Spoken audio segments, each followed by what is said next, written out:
Moon Knight just released its last episode yesterday, and I finished watching it, and I would like to post a review and share my thoughts on what I thought about the series as a whole. Alright, so episode 1 of Moon Knight, I think, was definitely the strongest first episode of any of the Marvel TV shows. I thought it had really good intrigue, like there was stuff that was going on that was kept a mystery to the audience, but it kept happening, and we're wanting to know, like, we want the blanks to fill in. It wasn't as, like, the audience wasn't as in the dark as we were with, say, like, WandaVision, but it wasn't, like, just straightforward plot like it was with Falcon and the Winter Soldier. It was a good combination, kind of like what I enjoyed about Loki as well.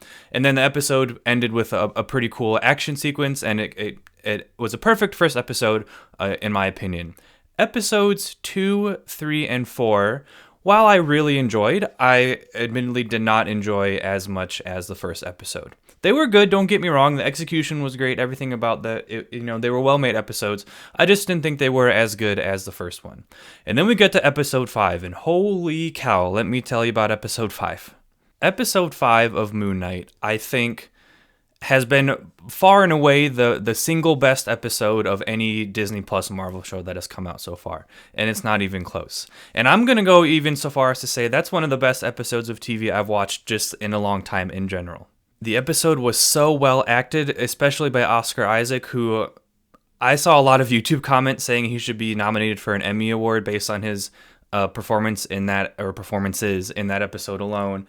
And, while you can't always, you got to take YouTube comments with a grain of salt. I do think his performance in this show as a whole, with him playing two different roles, essentially, and playing them really well, does deserve some recognition. But back to episode 5. So his acting was great.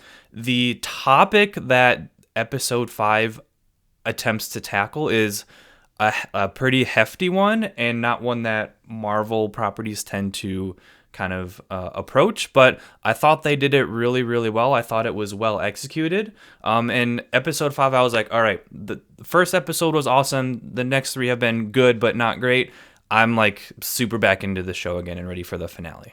And we all know that with this being a Marvel property, it's always going to end with a big FX-based battle. And this one was no different. There were a lot of visual effects, but I didn't think it was necessarily like a detriment to the episode. Like, I actually really enjoyed the finale, even if it was mostly in the Marvel mold. Like, I really appreciated the fight sequences and the choreography. It wasn't like stiff, like I don't like it.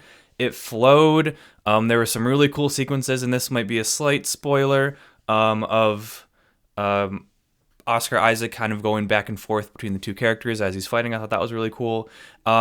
It's probably my second favorite finale of all the Marvel shows next to Loki. I still really like how the finale of Loki was just basically them talking the whole time, and it really like opened the door for future Marvel properties. This one, while not being that, while still being pretty much like a big fight, like a concluding fight, I still enjoyed it. So the finale left me with a good taste in my mouth.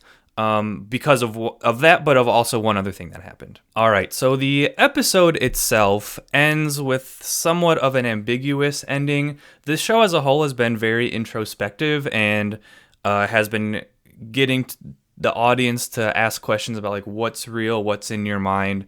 There's been a lot of those types of elements in the show. And the episode ends with sort of that, leaving it kind of open. And I was initially not upset, but I was like, oh, that's how they're going to end it. And then, for the first time the whole season, again, with it being the ending of a Marvel property, we get a post-credit scene, which went a long way in improving how I felt about the actual end of the episode. Like, the post-credit scene definitely brought me a little bit more closure than the actual ending scene of the episode. They still definitely leave stuff open, I'll say that much. They haven't even specified where in the MCU timeline this show takes place. I have my own theories about that, but that's for a separate video.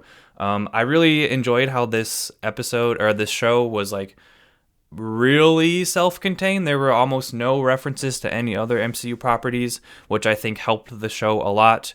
But yeah, overall, I'm kind of running out of steam here. I just wanted to jump on and share my thoughts. Overall, I really, really enjoyed the show.